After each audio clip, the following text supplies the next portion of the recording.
இப்போ முதல்ல வந்து நபி ஸல்லல்லாஹு அலைஹி வஸல்லம் அவங்களுடைய வருகையை பற்றி இந்த டாபிக் ரிலேட்டடாக ஒரு முக்கியமான ஒரு கமெண்ட் வந்து முஜாஹித் சொன்னார். அதையும் சொல்லிவிட்டு அதுக்கப்புறம் அந்த சப்ஜெக்ட்டுக்குள்ளே நம்ம போயிடலாம். என்ன அப்படின்னா, நபி ஸல்லல்லாஹு அலைஹி வஸல்லம் அவர்கள் வருகைக்கு ஒரு நோக்கம் இருந்து அது மட்டும் இந்த உம்மத்துக்கு தெரியல அப்படின்னா அந்த உம்மத்து அதை விட ஒரு பெரிய வழிகேடு எதுவும் கிடையாது அப்படின்னு முஜாஹித் சொல்கிற. அப்படி ரசூலுல்லாஹ்வுடைய வருகைக்கு ஒரு நோக்கம் இருந்து அதை நாம் மறுத்துட்டோம் அப்படின்னா அதை விட ஒரு வழிகேடு எதுவும் கிடையாதுங்கிற. ஸோ அந்த அளவுக்கு ஒரு முக்கியமான ஒரு மேட்ரு. இந்த நேர்வழி அடையக்கூடிய அந்த ஃபார்முலா அப்படின்னு சொல்லணும்ல, அது சம்மந்தமாக இப்போ நம்ம அந்த முதல் டாப்பிக்கை வந்து நம்ம வந்து இன்ஷால்லா இப்போ நம்ம வந்து ஆரம்பிக்க போகிறோம்.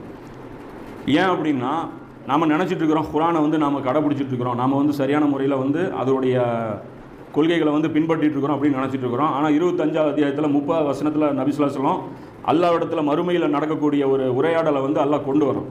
அந்த உரையாடலில் என்ன இருக்குது அப்படின்னா, என் இறைவா, என் சமுதாயம் இந்த குர்ஆனை வீணானதாக ஆக்கி கொண்டார்கள். மஹஜூரா அப்படிங்கிறதுக்கு இதுதான் அர்த்தம். புறக்கணித்து விட்டார்கள் அப்படின்னா அதை கேலிக்குரியதாகவும் அதை வேறு நோக்கத்துக்காகவும் பயன்படுத்திட்டாங்க. மஹஜூரா அப்படிங்கிறது அதுதான் மீனிங். வேறு பர்பஸுக்கு வந்து இவங்க யூஸ் பண்ணிட்டாங்க இந்த குர்ஆனை. நான் கொண்டு போய் கொடுத்தது ஒரு நோக்கத்துக்கு, ஆனால் இவங்க வேறு நோக்கத்துக்கு பயன்படுத்திட்டாங்கிற ஒரு குற்றச்சாட்டு நபி ஸல்லல்லாஹு அலைஹி வஸல்லம் வைக்கிறாங்க. இது முன்னறிப்பு. அப்போ இந்த குற்றச்சாட்டுக்குள்ளே நம்ம மாட்டிக்க கூடாது அப்படின்னா குர்ஆனை சரியாக பயன்படுத்த நம்ம தெரிஞ்சிருக்கணும்.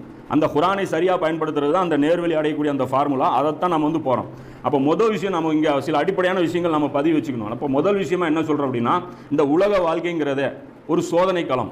இந்த இடத்துல வந்து ஒரு மிஸ்டேக் பண்ணிங்கன்னா கூட அது வந்து மறுமையில் என்ன ஆகும், மிகப்பெரிய ஒரு பாதிப்பு வந்து ஏற்படுத்தும். அது அல்லாஹ் சொல்கிறான், இந்த உலக வாழ்க்கை சோதனை களம், இது எக்ஸாம் ஹால் அப்படின்னு சொல்லி அல்லாஹ் சொல்லிட்டான். 67:2 18:07 அல்லாஹ் என்ன சொல்கிறான், இந்த உலக வாழ்க்கை ஒரு சோதனைக்காக நம்ம படைச்சிருக்கிறோங்கிறோம். அப்போ சோதனைங்கும் போது அல்லாஹ்வுடைய ஒரு நீதியை வந்து நீங்கள் வந்து புரிஞ்சுக்கணும். என்னன்னா, எக்ஸாம் எல்லாருக்கும் சமமாக இருக்கணும். அதுதானே. ஒரு காஃபிரா ஒரு வீட்டில் ஒருத்தர் பிறந்துருவார், அவர் வந்து பல தெய்வ வழிபாட்டில் மாட்டிக்குவார். அவங்க அம்மா அப்பா வந்து வேதம்னா என்னன்னு தெரியாது, இறை தூதர்னா என்னன்னு தெரியாது, கடவுள்னா யாருன்னு தெரியாது.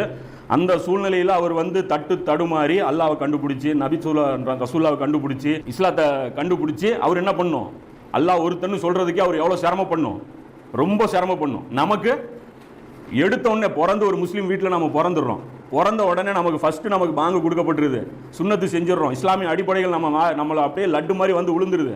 அதே நம்ம அப்பா அம்மா வந்து ஒரு தப்லீக் ஜமாத்திலையோ இல்லை ஒரு மதரசாவுடைய ஒரு ரிலேட்டடில் இருந்தாரோ நமக்கு தீன் வந்து எளிதாக கிடச்சிருது. இது என்ன மாதிரியான எக்ஸாம் இது?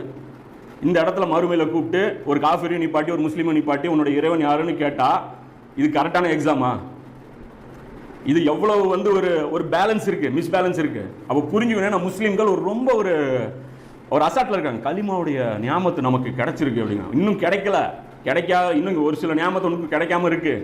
ஏன்னா உன்னுடைய கொஸ்டின் பேப்பர் வேறு. ஒவ்வொருத்தருக்கும்